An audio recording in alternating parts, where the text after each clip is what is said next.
आपको अपनी आसपास की अभी की राजनीति में कौन कौन ऐसा लगता है कि उनको विपश्यना ज़रूर ज्वाइन करना चाहिए?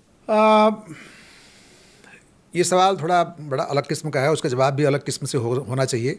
देखिए, मैं एक बड़ी बात कहना चाह रहा हूँ कि लोग या तो मोदी के विरोधी होते हैं या मोदी के समर्थक होते हैं। मैं थोड़ा नए नज़रिए से देखता हूँ इसको, जो है जैसे मैं कहूँ कि प्रकृति ने कुछ काम मोदी के जरिए कराए। इतिहास में कालखंड होता है। कांग्रेस धारा 370 कभी ख़त्म नहीं कर सकती थी। उसने कश्मीर में शांति बहाली सारे उपाय किए, अशांत रहा कश्मीर। धारा 370 मतलब जो है कि अरे मैंने सोच भी नहीं सकते थे। हम लोगों की भी ट्रेनिंग जो है ऐसा जैसे वामपंथी संगठनों में हुई, छात्र राजनीति में, तो मतलब वो अरे धारा 370 क्या बात कर रहे हैं, वही तो मैंने रीढ़ है भारत में कश्मीर को जोड़ने की, घंटा हटा दिया इन सबों ने। राम मंदिर का इशू, ठीक है, दुनिया में धर्म खत्म हो रहे हैं या कम हो रहे हैं या नास्तिकता बढ़ रही है ना, जो भी आप कहिए, लेकिन मेरा कहना है कि आप अतीत से एकदम नहीं भाग सकते हो। आपका एक पहचान तो था ही, हिंदुज़म एक पहचान है और लोकल, और हिंदुज़म को लगातार आक्रमणकारियों ने रौदा है, ये भी सच है। उन्होंने उनकी जगह जो है रिप्लेस कर करके जो है तमाम चीज़ें बनाई। तो अगर एक सेंटिमेंट है, मैं नहीं कर रहा हूँ, मैं सहमत हूँ, अगर एक सेंटिमेंट है कि भाई हम लोगों की अपनी आस्था होनी चाहिए, जो कि हज़ारों साल से, सैकड़ों साल से बने लोग इस देश में हैं, और कोई ना कोई आक्रांता आके उनके पर बैठ रहा है, अपना नियम कानून लागू कर रहा है, तो ठीक है, मंदिर बनना चाहिए। हालांकि ये भावना भड़काने में कि मंदिर बनना चाहिए, बहुत बड़ा हाथ दक्षिणपंथी संगठनों का है, आरएसएस का है, बीजेपी का है, लेकिन उसको एक निर्णायक तरीके से निपटाने का काम भी बीजेपी ने किया सरकार में आने के बाद। मज़ेदार है कि कांग्रेस ने क्या किया, वो भी उसको भुनाती रही, कभी ताला खुलवा दे, कभी ताला बंद करा दे। माने हिंदू भावनाओं से खेलने का काम, मुस्लिम भावनाओं से खेलने का काम, ये खेल तो मजहबी भावनाओं से खेलने का काम कांग्रेस ने शुरू किया। तो ये क्या ट्रिपल तलाक ये बीजेपी ही कर सकती थी, वरना राजीव गांधी ने तो पूरा उसको बदल दिया था, सुप्रीम कोर्ट के फैसले को भी पलट दिया था।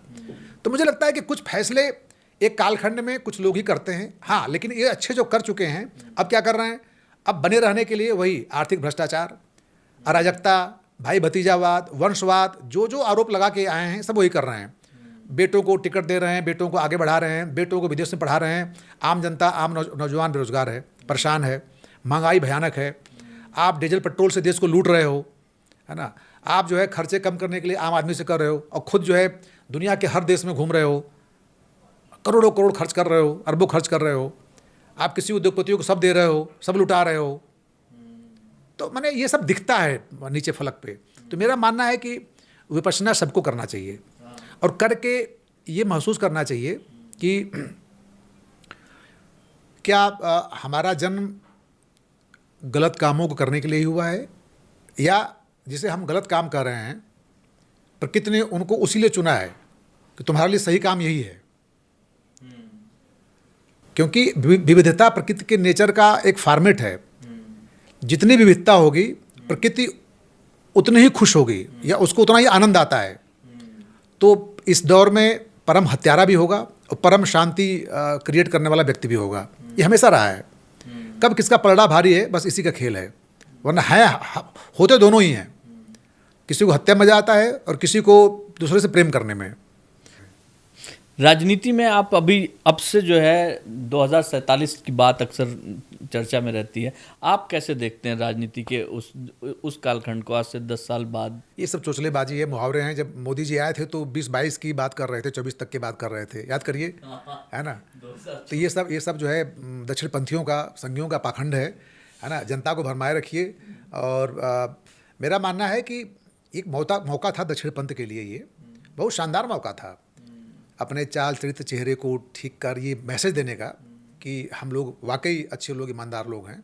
मुझे लगता है कम्युनिस्ट ज़्यादा अच्छे होते हैं सत्ता चलाने में, वो कम से कम निजी बेईमानी नहीं करते हैं, न करने देते हैं। हाँ ठीक है, उद्योग धंधे में यूनियन बन जाएगी, है ना, मैंने वो बहुत सारी पॉलिटिक्स होती, निवेश थोड़ा कम आएगा, ये सब बहुत ड्रामा होता है, लेकिन वो निजी तौर पर बेईमान नहीं होते हैं। आप बता दो किसी कम्युनिस्ट नेता के यहाँ, एक आध दो बहुत रेयर आप छोड़ दो जो है, तो CBI ED पहुँचती है, क्या मिलता है? कुछ नहीं मिलता उनके यहाँ। लेकिन ये देखिए जो दक्षिणपंथी हैं, संघी हैं, इनके यहाँ सब भ्रष्टाचारी भरे पड़े हैं। खुद के तो कम पड़ गए, बाहर से भी ले लिया, हर पार्टी के करप्ट लोग आ गए इनके यहाँ।